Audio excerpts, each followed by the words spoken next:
Hubo necesidad de encarnación.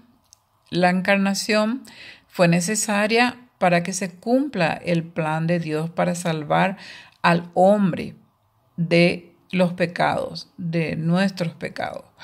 Podemos notar los siguientes puntos. Dios había decretado que el castigo por el pecado sería la muerte. Para salvar al hombre, alguien tenía que morir en su lugar.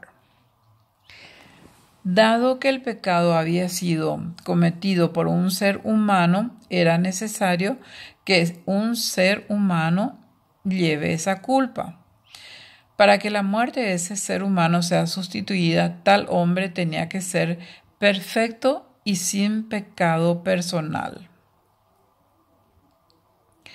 Una de las maravillas y uno de los misterios de la encarnación es que desde el momento de la concepción el Hijo de Dios ya estaba en el feto en toda su plenitud.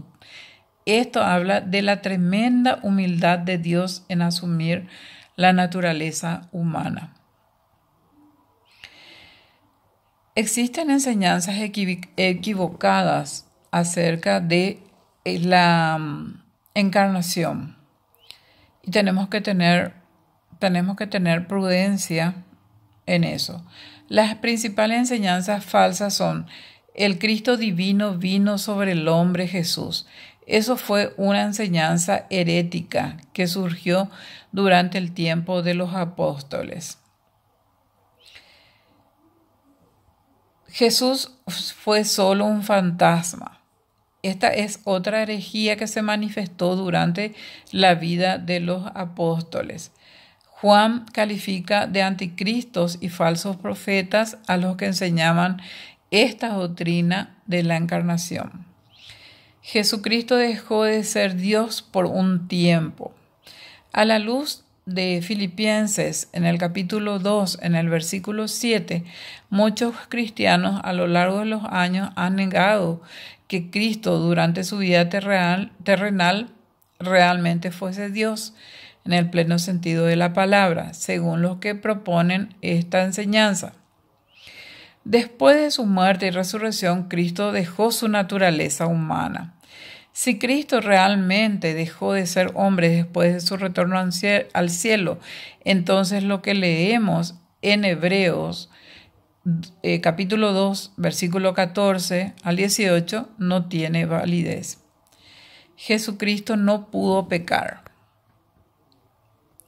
Un punto fuertemente debatido es si Cristo pudo o no pecar. Algunos cristianos, al enfatizar la divinidad de Cristo, niegan que Cristo pudo cometer algún pecado.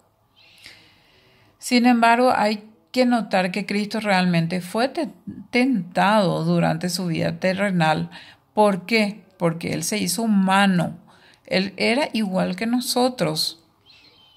Lloraba, sufría, pasaba hambre, se tenía que vestir. Y así los nombres y títulos de Cristo. Jesús, ese es el nombre humano del Hijo de Dios.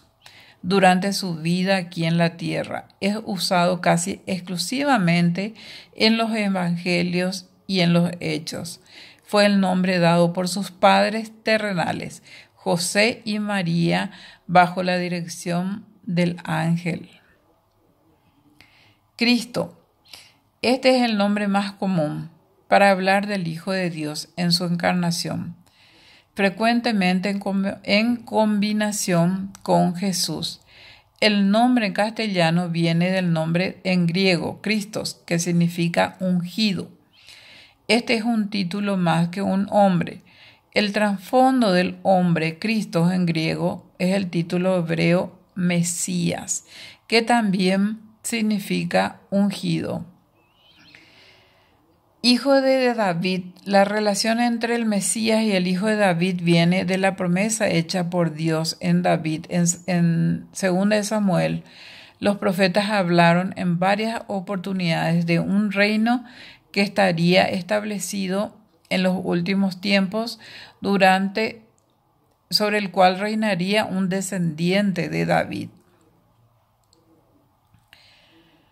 El Señor prefirió utilizar este título en vez de Mesías porque se prestaba para menos malas interpretaciones. Todos estaban esperando el Mesías y tenían ciertas ideas acerca de lo que haría el Mesías cuando viniera. Nadie o pocos esperaban la venida de un hijo de hombre, y por ende el Señor pudo usar este título y darle el contenido que deseaba. Jesús también fue llamado siervo, el Hijo del Hombre y siervo. Jesús vino a servir. Más importante, la profecía de Isaías habla de la venida de un siervo especial, Isaías 42. De esta manera, el Mesías de Jehová es identificado como el siervo de Jehová. Cristo a la vez el siervo, líder del pueblo de Dios, y el siervo redentor del pueblo. Fue llamado sumo sacerdote. Uno de los personajes misteriosos del Antiguo Testamento, quien es llamado el sumo sacerdote de Dios Altísimo. En el Salmo 110 relaciona el rey David. De este modo se relaciona la figura del Mesías con el sacerdote. Podemos notar cómo durante su vida Cristo aplicó este salmo a su persona. El libro de Hebreos desarrolla este paralelo, pero aún antes de esto, el autor de Hebreos ya había hablado de Cristo como sumo sacerdote. Cristo también recibió el título de Señor. Aplica constantemente a Cristo es Señor. La palabra en griego es kurios. Es cierto, en esta palabra se usaba simplemente como un apelativo respetuoso. En primer lugar, para que los judíos tengan un título de gran importancia, usaban tanto para traducir al hebreo Adonai como para sustituir el nombre sagrado Jehová. Hijo de Dios. Le dijimos antes, hijo de Dios quiere decir, él es llamado el unigénito hijo. En el momento de su bautismo, Dios reconoció públicamente a Cristo como su hijo. Pero esto no fue el momento en que Cristo comenzó a reconocer su naturaleza de hijo del Padre. Es interesante notar que al comienzo del ministerio de Cristo, 2 de las 3 tentaciones de Satanás tomaron la forma de cuestionar la identidad de Cristo como Hijo de Dios.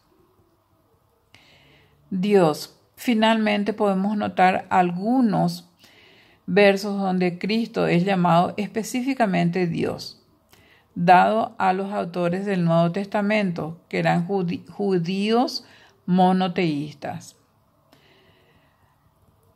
Santo, concluyendo la Trinidad de Dios Padre, Dios Hijo, Jesús, Espíritu Santo, eternamente interconstituidos, interrelacionados, interexistentes, inseparables de un único ser y de una única sustancia.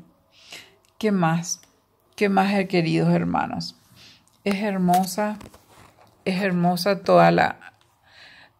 toda la enseñanza que Cristo Jesús nos ha enseñado. Su Trinidad es hermosa. Dios no tuvo por qué haber creado la humanidad. Nos creó al solo efecto de que seamos salvos y que le glorifiquemos. La finalidad, la voluntad de Dios Padre, Espíritu Santo, es la glorificación de Dios. Glorifiquemos en todo tiempo y gocémonos en todo tiempo, en el nombre de Cristo Jesús. Amén.